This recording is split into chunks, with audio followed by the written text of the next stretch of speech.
Yes, indeed. Not what you need.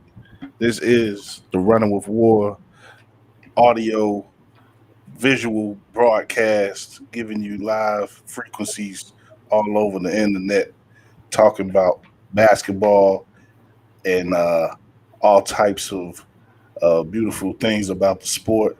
What are you talking about the NBA? What are you talking about WNBA? What are you talking about the the rising the rising wannabe pros out there? Everybody who has a dream, a hoop dream that hasn't deflated yet. We give them that's we get their chance to be seen and heard here on Running with War. And yeah, this is draft night, so we give you some draft night flavor, NBA draft, college draft, however you want to put it. The amateur draft, I should say, because more and more about the game is overseas. Is who's the next Dirk or the next Luca, as well as who is the all the wonderful players we got here in the states. But we're looking to see the next stars put on the scene tonight, and we're going to talk a bit about that, what we expect to see, what type of craziness is going to happen, possibly with some trades or whatever. This is a night that's full of surprises, typically from year to year with the NBA. A lot of teams looking to make moves to solidify themselves. But we stand here solidified as well. Got my man Drew riding with me as usual, and a very special guest, a guy who is, long been a friend and supporter of War Media, Chris Cason, one of the best writers you can find out there for hire. He gives you all types of great exclusives and interviews, and we're gonna talk about one of those interviews in a little bit with the director of that Adam Sandler movie Hustle that everybody seems to be digging on uh, on Netflix today. But you know, guys, let's just get into this draft stuff first off. We're gonna go up into like probably about the first three picks. We're not gonna uh, distract y'all too much because I think it looks like from what it looks like with the reports, the first three picks are sort of looking like they're going to be, they're uniform, like they're set up right now. But after those three picks, we're going to take a break and sort of let's see how things unfold. And because we're a Chicago-based show, we're definitely looking at the Bulls and how they do tonight. Whenever the Bulls get settled with what they do, whether they trade or pretty much what they make if upon them making a pick tonight, we're going to come back a little later with another response, our takes on what the Bulls did and what the draft has unfolded up to that point. So we'll keep up with us and check with us for another live stream later upon the Bulls picking or making their decision for the evening. But like I said, first off, what are you guys' opinion? What are you guys' thoughts on this draft? How it's shaping up? We're looking at apparently Jabari Smith number one, uh, Chet Holmgren number two, and Paulo Banchero number three, going to Orlando, Oklahoma City, and Houston respectively. Do y'all expect that to be the how things are unfolding, or are we getting sent off a little bit?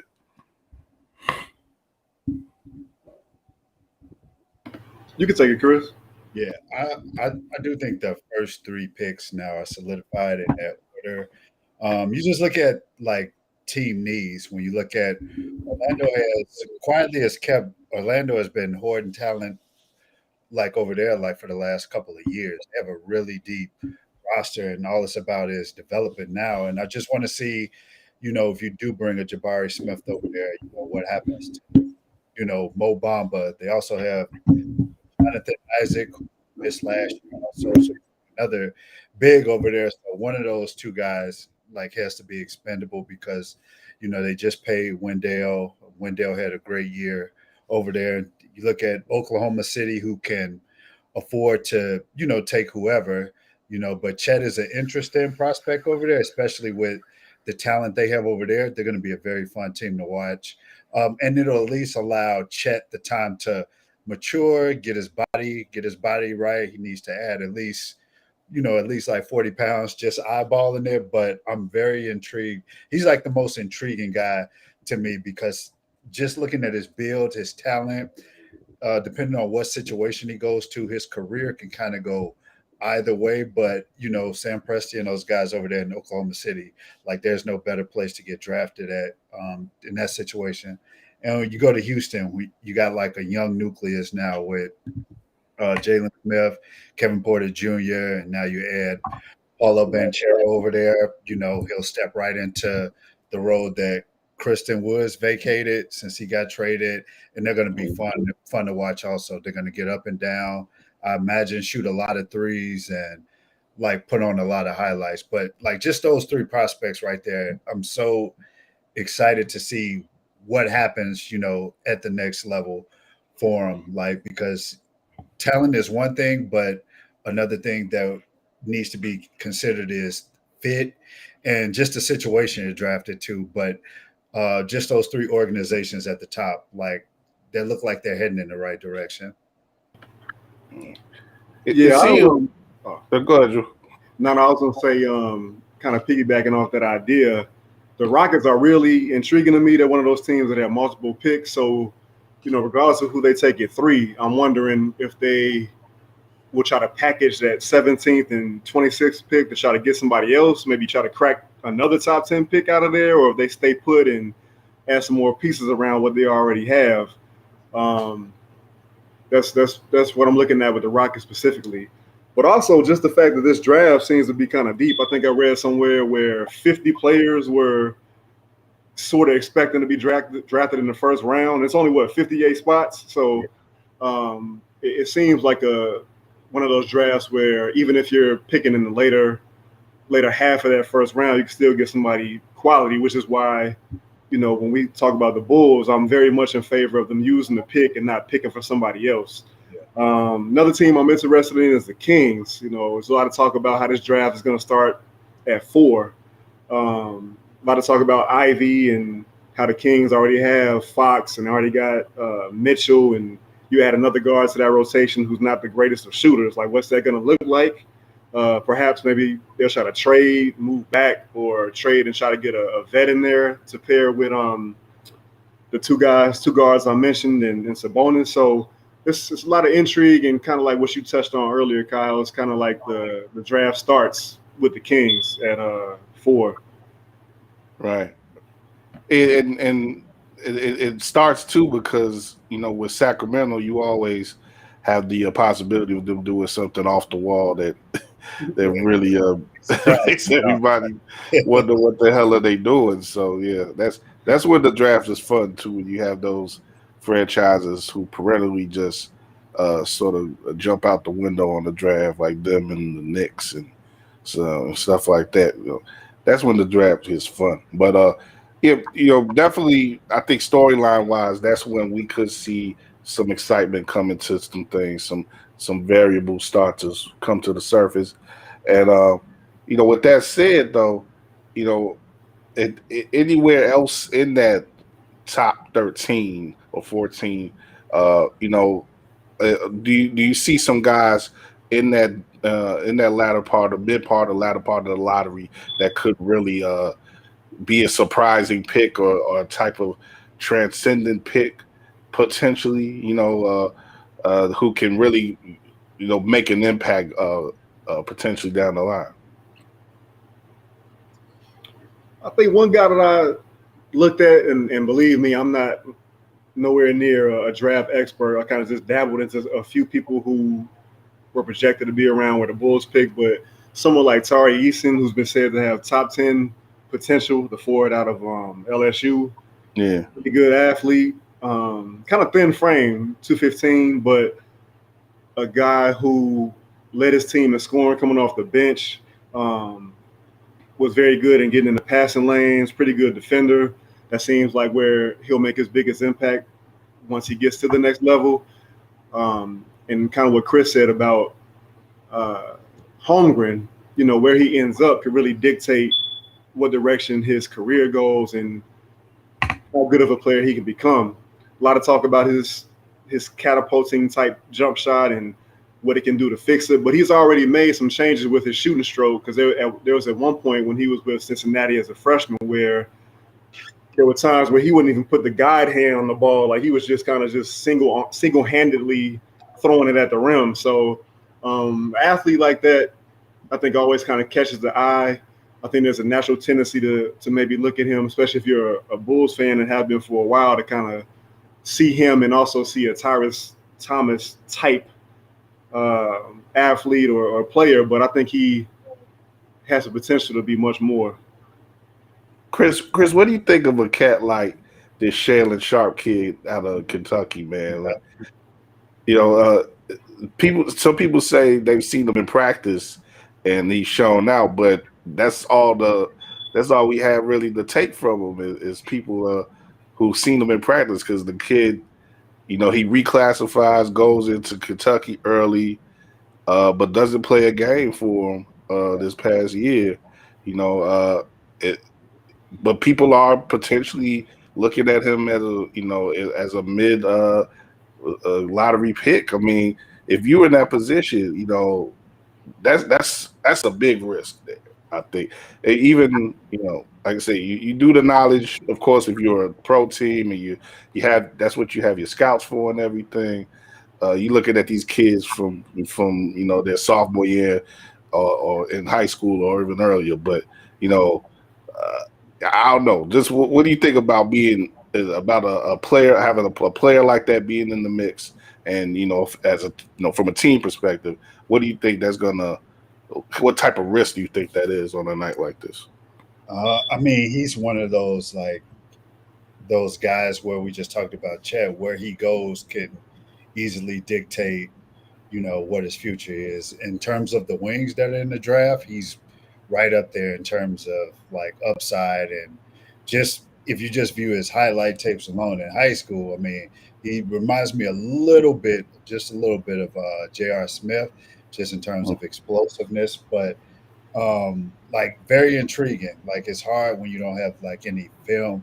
You just have like what people are going off of, especially in practice. But just in terms of upside, like he's up there with all the other wings, in the draft. I just wonder, like there are those questions just about maturity, which I think a lot of guys kind of think you have. I mean, the guy's still a teenager, but like I mean, incredible high school footage from what I saw and looking at him. I believe he's like 6'6" with shoes, like incredibly athletic. So intrigued by him, but I just hope the kid goes to a great situation. Mm. Both of you have made mention of this. Like, yeah, a lot of the difference is made in who the players are selected by.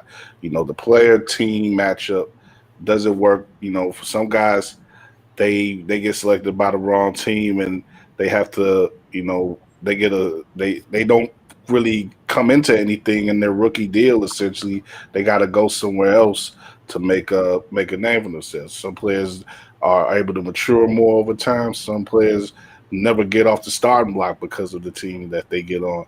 Some players find themselves on teams that are on the rise and make a leap in part because of them. We kind of saw that with the Bulls this past year, where with Io, but it's, when we talk about, all the selections that are being made tonight, you know, uh, a lot of the teams are making moves already to set up themselves for maybe a bigger trade. Trading assets that they've gotten, maybe multiple picks already in this draft, or possible picks in future drafts, or you get players who are getting switched onto other teams who are looking to rebuild on the run, like what we've seen with Portland getting Jeremy Grant yesterday and securing him. And there's also been talk of them trying to go after maybe OG Anunoby. So, Drew, what do you think about some of the intrigue that's coming from the teams and the established players who are already in the league tonight. Do you think there's some possibilities for the draft to be affected by moves coming into it, like we've seen with Detroit and Portland and such? Just based off what we've seen the last few days, or even kind of dating back to last week, that's when Christian Wood was traded, right? I would say most definitely. Teams trying to jockey for position, jockey for, trying to get their team ready made for the playoffs or build their team to be a playoff contender. So I think that's definitely in play. I think that it feels like it is. You could probably say it every year, every draft. Teams looking at ways they can improve their team. This whole situation with Kyrie and a lot of the teams that he's saying that he's interested in joining don't even have cap space to get him. So it's a lot going on, man. So it'll be interesting to see how things play out tonight. The talk about Rudy Gobert and are the Bulls going to try to find a package with the 18th pick and Kobe White and Vooch or Patrick Williams and what they're going to do there. So I think we definitely are going to see some movement. Some of these guys may not end up with the team that they get drafted by. So it's definitely some intrigue here for sure, man. Chris, there was one guy who you may have wanted them to be traded for years now, but there's one guy you would love to see traded tonight. Who would that be? Because it's the rumors are just flying. Like you got DeJounte Murray and being mentioned, and my man in DC, Bill. Yeah, Bill. The fun thing about Twitter is these guys are responding to these rumors in real time and stuff. So we see, the tweet, the quote tweets like, really, and with multiple question marks over these reports about who's being traded or who's on the market. But Chris, if you wanted to, whether you want to just see something shaking up or you just want to see a player on the move, who would be ideal to really make this a memorable draft for you tonight? I don't have anybody who, like, as far as moves go, one thing that I do hope we haven't seen this guy play in 2 years, I believe now, is John Wall. I mean, he's basically Houston sent him home and it's like, hey, we're bringing up the young guys, so just sit at home. Like, if we need you to be a veteran voice, sit on the bench. But like, he's a guy who I just hate seeing talent like just sitting around. He's definitely a guy who can help a team. So I want that situation to, be resolved more so than the Kyrie situation, which I think gets resolved in Brooklyn. Pretty like a lot of the stuff now is just a bunch of noise. You have agents, you have team executives like throwing misinformation like around at this time of year. So nothing really is set in stone until it's actually confirmed in stone. But in terms of like player who I want to see like back out there on the court and in a good situation where he can help a team is John Wall. Okay. Drew, you got anybody like that? Without giving anybody like to see in the New Jersey? Without giving it too much thought, man. Free Westbrook, man. Or free the Lakers, depending on your point of view. Right. Just get him somewhere in a different situation, so we don't have to go through a whole nother season of the back and forth about how bad he's made this team, or yada yada yada. Just get him in a different spot. I don't know where it would be, and I doubt this would happen, but just for chaos sake or just good storylines, a swap with Brooklyn for Kyrie, kind of reuniting LeBron with Kyrie and KD with Westbrook. That would be funny. It's not gonna happen, but that would be funny as hell. Hey, let's get back for a second on the Bulls. Before just to sort of get our expectations completely out there before. Okay, so like I said, we'll be back on after they make their pick or make their big decision of the night. But Drew, I know you've been doing some recaps, looking at or scouting reports, I would say, of some guys, who could possibly fall to them at 18. You know, who is the guy who you think would be ideal for the Bulls at 18 if they stay put? Man, I think I'm really leaning towards EJ Liddell out of Ohio State. I hate to tag him with the safe pick moniker, but like I feel like he could be to that front court where Io was to the back court, help stabilize it. A guy that can do a few different things. I mean, you're not expecting him to be able to self-create, but I think he's somebody that can play well enough in the team defense and that concept. I think he can hit open jump shots. He's a big body, not tall, but he's very big. He's athletic. You know, people compare him to Grant Williams and PJ Tucker, but he can jump. He's not ground bound like some of the guys he's compared to. So that's where I'm leaning with him, man. Like I said, I hate to put the safe pick tag on him, but you could do a lot worse than all Big Ten caliber or honoree player. Yeah, that's sort of been a popular pick. Person that people have been matching up with the Bulls if they stay. Like I said again, if they stay at 18. Now, do you think though, because AK, does have a penchant or a tendency to make some deals out of nowhere? Do you think that there's a possibility that they could maybe move up and maybe go after, maybe was it Duran out of Memphis or Mark Williams from Duke? These seem to be guys who are, true interior players who maybe are probably at that top of the list outside of that top three, and guys who a lot of people think could slide right in as the backup center for the Bulls. Not even really, and maybe not even have to go the route of a trade or anything like getting the Gobert or something.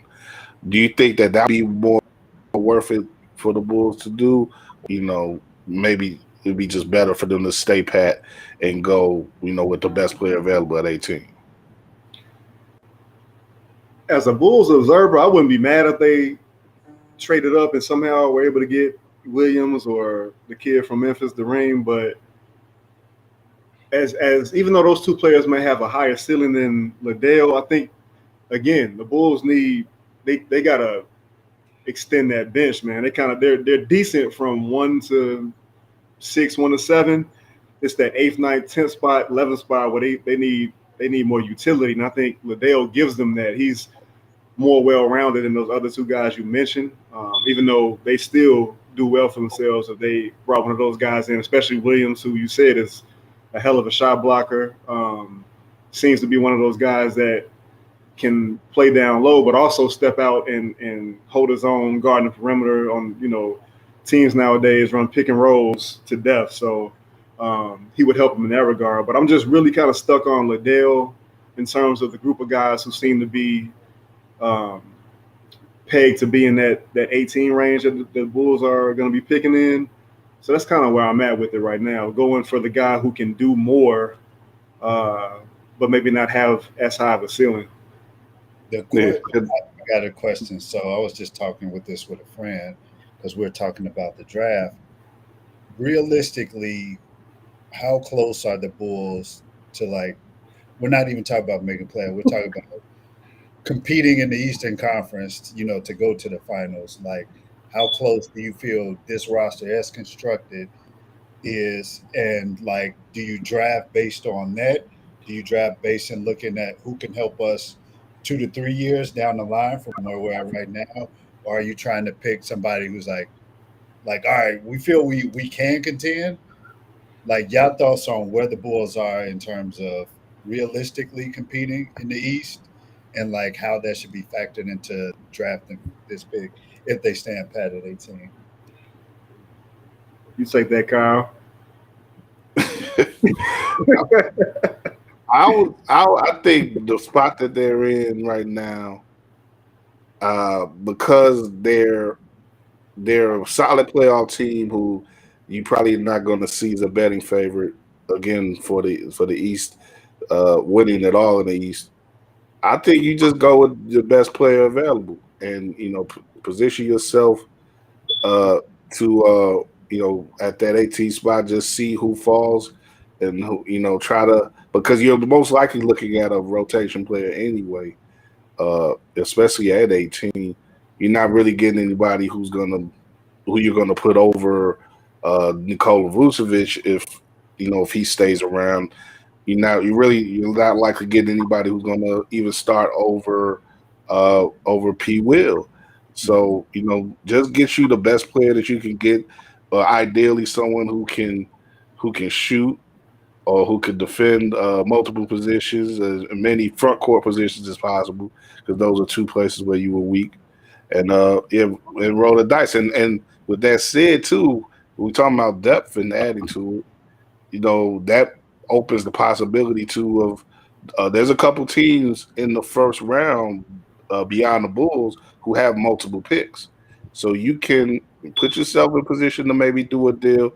I wish I should get the list order in front of me here, but I know talk to one of those teams maybe. If nobody impresses you enough at 18, trade down and maybe see if you can get those two picks in the 20s and see what you can do with those. Maybe you could get a Walter Kessler at 20 in the 20s, or and get you and take care of two different needs at one time.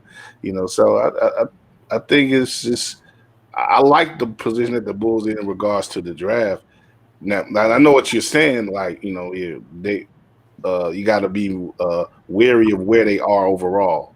Yeah. But I just think that they can be aggressive, and I like them being aggressive tonight, possibly. Ah, man, that's a tough question, Chris. I think perfect world. I couldn't put them any better than a 4 seed in the East, as currently constituted, assuming Zach comes back. Um, it's all matchup based, right? Like, Yeah, they and didn't. they gotta be healthier next Yeah. year than they were this year. Yeah. Yeah, I mean, they didn't fare well against the top of the East at all last season for whatever reason. And so you could probably say this about different matchups, but that matchup against the Bucks in that first round, I don't know if it would have got any worse than that for them, in terms of if they would have been able to play, Miami or Boston. I actually was maybe by myself on this island, but I was hoping that they would play Philly rather than Boston, rather than the Heat, rather than um, the Bucks, man. 'Cause I thought just the way that the 76ers were constituted, even though Embiid is undefeated against the Bulls, just the way that team is, and the way that they would have to direct their forces to stop DeRozan and Levine. They only had Matisse Thybulle really as their best perimeter defender. Although Tobias Harris played pretty well defensively for a good portion of the playoffs, I thought. But it really is just matchup dependent, man. What's your opinion on where you see them in terms of the hierarchy of the Eastern Conference? They're definitely right in that mid tier to me, like that 4 to 5 spot, especially when healthy. I mean, you just look at from a talent level, like there's nobody like expected DeRozan to have the season he did last year at all. Like it was an MVP caliber season. I believe he'll be 33 or 34 going into this upcoming season. So, like, can he repeat that? Zach, I'm kind of concerned, not concerned, but I want to see that he comes back healthy. So, coming back like off of meniscus injury, that's also concerning because it seems like there was some complications with getting him back on the court. So, and then Pat missing like so much of the season, that kind of hurt like the development and the cohesion of this team. So we really still don't even know like what this team is, because there really wasn't like, we don't have like a 30 to 35 game sample size of everybody being healthy, and we seeing what they're all together. Alex Caruso missed some time with like different injuries. So I still put them like in the like that mid tier in the East. I just think when you look at the talent of I say collectively they're better than Philly. I don't know what James Harden comes back as. Same thing when you look at Brooklyn, like, whatever happens with this Kyrie situation, that's going to have a ripple effect on, Kevin Durant's decision. I still think that gets resolved, but like Ben Simmons, like what version of him is coming back? If he comes back as the Ben Simmons that he has been, they're still adding like, top defensive 6'10" guard who could play make, who can get the ball, run the ball in transition and find guys. So it still makes them very dangerous. But yeah, it's interesting. I still put the Bulls in that mid tier. And if I'm drafting, I go with a guy who can definitely be a rotation guy, but I'm more interested in, like you said, the kid from Memphis, like just athletic, long. I could believe he can cause some issues, like when he switched out on the pick and roll on the perimeter. Like I'm thinking, like in the next 1 to 3 years, because the Rosen's only got another year after this. So I'm thinking, kind of, most of these decisions have to be made like with the present in mind, but with a more focus on like what's to come in the next 2 to 3 years down the line. Given everything you just said, especially particularly the little amount of time that the best players on this roster, the ones who AK envision playing together and kind of building something with, the fact that they weren't able to play that many games together, that many minutes together, do you think that will give AK or this front office pause in terms of making a blockbuster deal for a Gobert or one of those bigger names? I believe so, but I believe anytime you could get a guy who's like, that's essentially what the Bulls would need, is just like a rim protector. But it's always a hit and miss because you look at what teams do to take him out of the game during the playoffs. It's like, do you want a repeat of that in the Eastern Conference? I'm not sure, but like, I'm not so low on Vooch that I was like, all right, this guy has to, get out of here. I just think, nobody can stop Giannis at all. And I just think when teams go small, like it's difficult for most bigs, like to do anything unless you have a versatile game or you're a Jokic to be able to like still be able to beat up teams inside to like at least keep things honest. But I do believe just because this team wasn't whole for a majority of the season, it kind of does give the front office a pause to like, all right, let's roll it back just to see what we have really, as opposed to just getting like a small snapshot of it. Yeah, yeah. It's a possibility they can, get a person who may be ready to start by the end of their rookie deal tonight. Whether, if you look at, a person who, really, um, my man, Jay Billis from ESPN got me really hyped on the kid from Ohio State, the other kid from Ohio State, Malachi. Uh, you know, he threw out some of his stats about him averaging like 19 over the last 20 games of the Ohio State season. Like, really had a good argument for him. They had a mock draft on ESPN last night, and they had him going to the Bulls at 18. But he's another guy like P. Will, who is still young, that didn't have much, just had the 1 year in college, and maybe still developing into something that his best play could be ahead of him on in the professional at the professional level. So I think if you get somebody like that, or if somebody fortunately falls to you like a Mark Williams, as unexpected as that may be, or the Memphis kid, you may be getting the guy who can come up and make Vucevic, even more tradable than he is to much of the Bulls fan base. Maybe actually tradable to the Bulls franchise, or you can have that in the case of Malachi. That guy who you can put at the three and be comfortable doing that in a couple years, and just let DeRozan be gone his way. Yeah, those are the type of decisions like you say, there has to be those factor into these decisions tonight. It's not just about what the Bulls can do next year. You know they want to be as much of a playoff championship contender as they can be next year, but they gotta be smarter than that. They gotta project themselves going forward a few years because they want to keep success at a certain level here in the city. But we're past 7 o'clock now, about 7 minutes in, they still playing around. How these draft broadcasts are. They don't rush anything, but Jabari Smith, like we said before, is looking like the top pick overall, and going to Orlando. And when you look at Orlando's history, pretty nice history with four number one picks in their history.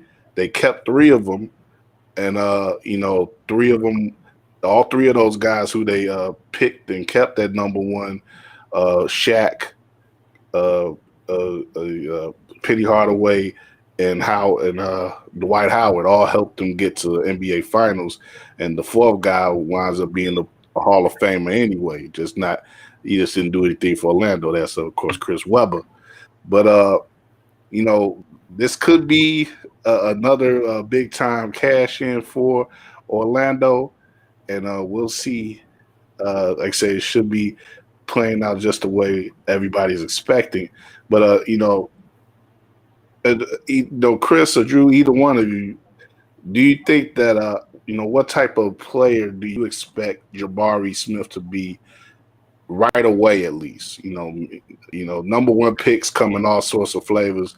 There's been all time greats and there've been big time flops, but right away with Jabari, do we see him as being a guy who could really add right away to what Orlando is doing and can stand out? Because Orlando gets good young talent every year, it seems, and they just fade into obscurity eventually while they're down there because Orlando just hasn't got itself together at any time really since Dwight Howard was there. But could Jabari Smith be that real franchise guy who they could build around?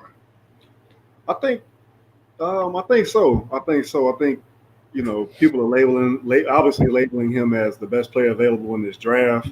I think he can have a similar impact on Orlando as what Evan Mobley had on the Cavs.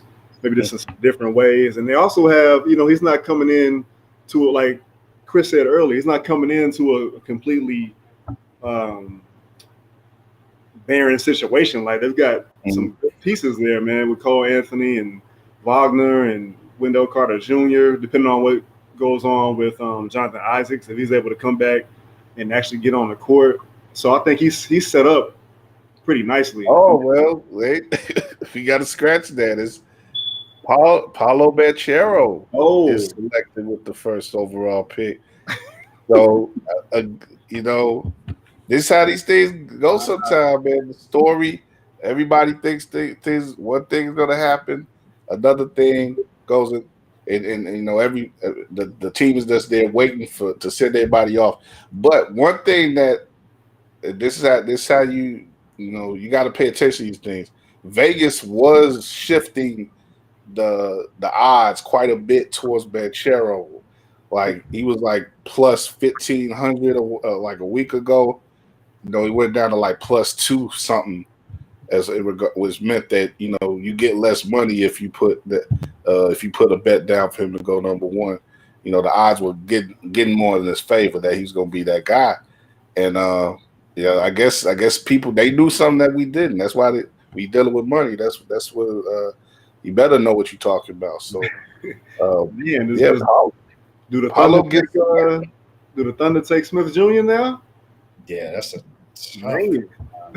yeah. I mean, I think both situations could still work, like Chet and Smith. So yeah, it's just weird. It's crazy. Man, I'm just trying to think of him and Franz, though, man. Play the same position, right? Like it's kind of the same. I mean, even like Jabari Smith, what does he project at the next level? He's going to probably be like 3-4. Yeah, so, same thing. Yeah, that's a good point. I Man. think that the thing with that thing that most people see with Banchero is that in a couple positions he's a guy who's going to be looking and willing and ready to be a top scorer right away. Whether you have him playing a four or playing a big three, sort of a big three and in a bigger lineup. He's a guy who he's a playmaker. So There's gonna be a lot of guys in Orlando that want the ball. You still got what 3 point guards over there. You got Markel Fultz trying to get back. Like they definitely got like some room to like make moves because like there's no way you like it's just too much talent over there. You got Fultz, Suggs, like you got RJ Hampton is still over there. Like Jonathan Isaacs will be back, hopefully healthy. Mo Bamba, I think, is up eligible for an extension. yeah, see, they gotta do something with it's almost too much of the same youthful talent there. They got to Yeah, break that up a little bit. yeah, you got a I lot don't of know. guys who looking for like at least a couple of guys over there looking for their next paycheck. So Yeah, yeah. So we'll see. One Magic I don't want to see on that team next year is Gary Harris. I know that. I like to see him come yeah, to the it would Bulls be nice and little. build. Yeah, but I just they got some decisions down there in Orlando, but we'll see how that team comes together. But right quick though, what is this purple rain stuff that he got on his suit, man? Even giving people a lot of Prince of the Revolution vibe with this suit, man. I I don't don't know. know. I don't It looked know. like he got video game sensors on his suit, man. Yeah, like he doing the Yeah, like he doing the audio the sensors for Madden or something like or Uh, 2K. Yeah, maybe that's where he just come from, Drew. that's a wild look, man. Yeah. But Chris, man, we really appreciate you coming on with us, man. I know we actually the plan was to have you on Monday, but yeah. he had to flake on us. I'll let you say why if you can, but he had a legit reason actually. Yeah, I had a interview that pretty much I've been planning for man, I think going it back into earlier earlier this year that just kept getting pushed back. So, when the world of like professional athletes, celebrities, entertainers, you kind of always have to remain flexible and kind of be on their schedule. So when it was like confirmed, like, all right, he'll be available at this time, I was like, all right, I got to take it. So got that done. So that interview should be going up, I would say, sometime probably like mid July. So Looking forward to it. yeah, Talk to me a little bit about that, man, because you really have made a name for yourself. I think it really carved out a lane for yourself as a writer with exclusive interviews, Q&As and all types of just getting to talk to very interesting and highly established athletes and people of that nature. Has that been for you in sort of developing yourself as a guy who can uh, do these type of interviews and get next to great athletes and get interesting things out of them about from anything from their personal life to their eating habits to their projects and their investments that they do and stuff like that. What's that like for you? I mean, it's pretty good. When I got into my career path, it's been one of luck, but also one of like basically just resources. When I first got my foot in the door, like covering the Chicago Bulls, I made sure to soak up everything. I watched guys like, Sam Smith, Agre Sam, Casey Johnson. Like I studied these guys. I watched how they approach athletes, and I just pretty much tried to figure out a way to do it my own way. So one thing I did when I got in the door, I wasn't shy, but I tried to speak to everybody. That means if you're the guy sweeping the floor at the United Center, I'm speaking to you. I'm talking to you. If you're the ball boy, I'm talking to you because you never know where in sports your career could go anywhere. You could be talking to a guy that's sitting courtside, and a few years down the line, he's working in the front office of that team now. Mhm. You just never know how these things could work out. So being nice, being accessible, and just being genuine goes a long way just in the sports industry. And that's led to relationship with family members, professional athletes. It could be a cousin of a guy. Like, everything is kind of word of mouth. Like if, your brother or some say, hey, you want to talk to this dude? He writes for such and such. Like we can trust him. All of that Yeah. stuff goes a long way. The one thing with athletes nowadays, they do have to have like some level of trust for you because athletes are at a point now where do they really still need like somebody? They really don't need to talk to us, to be Right. honest with the way like things are going now. So to still be able to help tell their stories are pretty good. Like I have no idea what the media industry looks like 10, 15 years from now. Is going to look completely different. I know that, but I'm just happy to still be a part of like, telling these guys stories, whatever it may be. Yeah, well, I think someone like you was always gonna have a place in the game because you know how to formulate those relationships, and you work hard, and that the advice you just gave right there is really standout advice for anybody who's trying to come up as a reporter, and dealing with sports organizations and of all types, whether you talk about the teams themselves or the families that as they organize around players and protect players. If you can formulate those relationships and get people's guard down in the right way, and if the work that you do is fair and crafted in a certain way where the players and their followers, their fans and followers respect you, that's how you really establish yourself as a reporter and a writer in journalism nowadays, sports journalism nowadays. Because like Chris says, they don't they less and less they need us to get out their word, Right. and in most cases they'd rather get it out themselves. Like The new you media. know Get yeah, the Draymond. new media, right? Exactly, that new media that they want to be the media now. So if you want to be, representing the old media, as it were, still going forward, you better rely on the best aspects of the old media, which is, being truthful, being objective, and being fair, and not just trying to put people out there and flame people like one of the guys we see on TV now that right now, but but no, hey, he did his thing too over his career. I can't front on him, Yeah. but yeah, we gonna start to roll out because Chris got a roll. We actually appreciate you again, man, for coming on. Appreciate it. By the way, Holmgren goes second Yep. to Oklahoma City, so that stays firm there. So now we got to look at Jabari though and see, is this one of those things where he slides down some more, or is he at home in Houston? So Yeah, I think he's we'll look to see that in a minute here. So, but in the meantime, check out Chris's work. Whenever you can find it, let people know how they can find your work, and tell people right quick about the. This was one of the reasons why I wanted to get you on this week was your exclusive interview with the Hustle director of Hustle. yeah.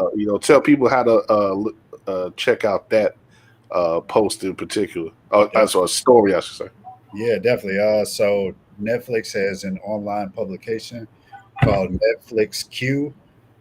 So it pretty much all the Netflix specific programming, like the Stranger Thing, the Ozarks, any Netflix exclusive content. They pretty much talk to the actors, the directors, anybody that has some work to do around a specific series or movie, and you pretty much just help bring the insight. You try to get some insight like out of that and deliver it to the fans. So I did get to talk to Jeremiah Zagarth, who is the director of Hustle, and just pretty much figure out how he was tabbed to direct that movie because he's known for We Are the Animals, which is an adaptation from a novel. But I was like, how did you end up with a sports specific film, man? Especially you got Adam Sandler involved. LeBron James is also involved in the film. And initially, when Adam Sandler called him, he turned it down. He was like, "Oh, that sounds nice. It's in my hometown in Philly, but I don't want to do it." And I think he turned it down just because he didn't want to he didn't want to make like another sappy sports film. But I think just with once he sat down and took the time to realize that, hey, this is in my hometown of Philly. I got the control here. I get the chance to work with Adam Sandler, Queen Latifah. There's a host of other NBA legends in there, Dr. J, you got Kenny Smith in there. I think it was just a no brainer for him once he sat down and took the time out to think about it. But it was a very great interview, just getting his insight, being able to talk to a director and figure out like all the different things that go into like making a movie, then manage talent. You're managing guys who've never acted before, like Juancho. Um, I'm gonna butcher his last name. I think it's Herman Gomez. Yeah, Yeah, yeah. Bo Anthony Cruz. Edwards, who definitely has Anthony Edwards definitely has a future in TV, movies, whatever. Yeah, He just played the hell out of that role. But it was a very good interview, and just where people can find my other work. I always stay locked in on my Twitter. When I do tweet, everything normally goes up there. It's Twitter. I'm at C4Dunk. That's C, the number 4, DUNK. But yeah, that's where pretty much I post all my stuff at.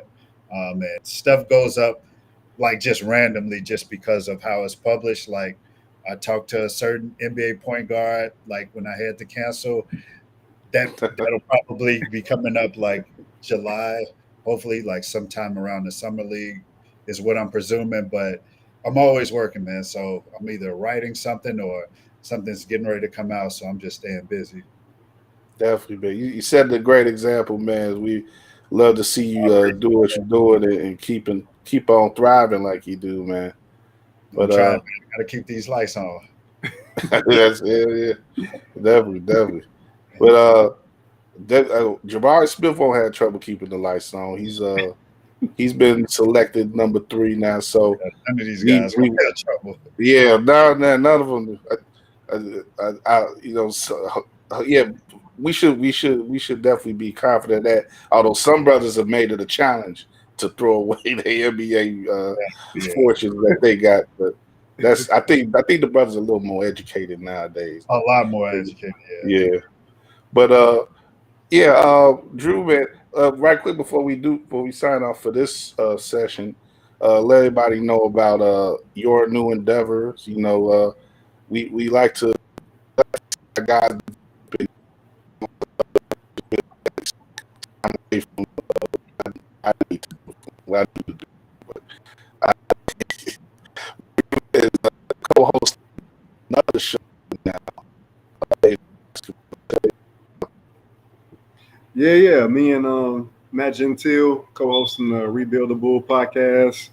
Probably looking at doing an episode a week um, throughout the rest of the summer and going into the season, and just trying to be available if any breaking news happens to come about. If they happen to trade this number 18 pick or use it as a package for Gobert or some other rumored star out there. But yeah, I appreciate that, Kyle, man. Just another opportunity, another door that was open for me, man. I'm the type of guy that prefers to write. That's kind of where my pocket is, but I'm trying to expand. I'm trying to say yes to things rather than looking at the what can go wrong scenario. So yeah, man, I'm humbled that he even asked me to co-host that pod with him, and just very much looking forward to getting that going with him. I think the impact you made. Actually. Go ahead. What you We say? actually just dropped the episode this morning Okay. with Chip Jones of Thinking Basketball. Does a lot of great work. Scouted a lot of these prospects that we're going to see tonight. He was our guest, so we talked to him about the draft, about who he had going to the Bulls and who he thought were the best fits and how he had the first 3 picks playing out. So if you you guys get the time, check that out. Again, it's the Rebuild the Bulls podcast with me and Matt Gentile. So you can find it through my Twitter at Look What Drew Did. Hit me up. Let's talk. Always available. Yeah, definitely. Appreciate you, Drew. And yeah, we'll sign off for now. Like I said, those first three picks, they go the way with the players involved go the way that we expect, but a little bit of a jumble there. We'll see what type of impact that has. Actually, the Kings are the much talked about Kings are coming up with their fourth pick. But we're gonna come back probably in about an hour and a half. The Kings select Keegan Murray, Iowa kid, big time scorer. But like I said, we'll be back probably about an hour and a half or so, maybe around the 9 o'clock time. I think Gabe and or Steven Gardner should be joining us, me and Drew, to look at what the Bulls have done and look at the draft as it unfolds leading up to the Bulls selection of trade or choose whatever they choose to do tonight. But yeah. Just keep following us at WARR Media. We'll be streaming on Twitter, on our Twitter page at WARR Media, as well as YouTube. So just keep up with us, and actually we'll be back in a little bit later on tonight. But that's it for now, y'all. You see it down on the bottom of the screen. We keep it free.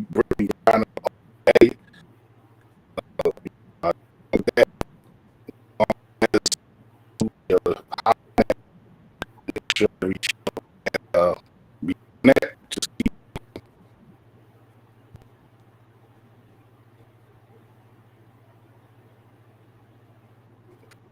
I think we lost him. Froze up on us.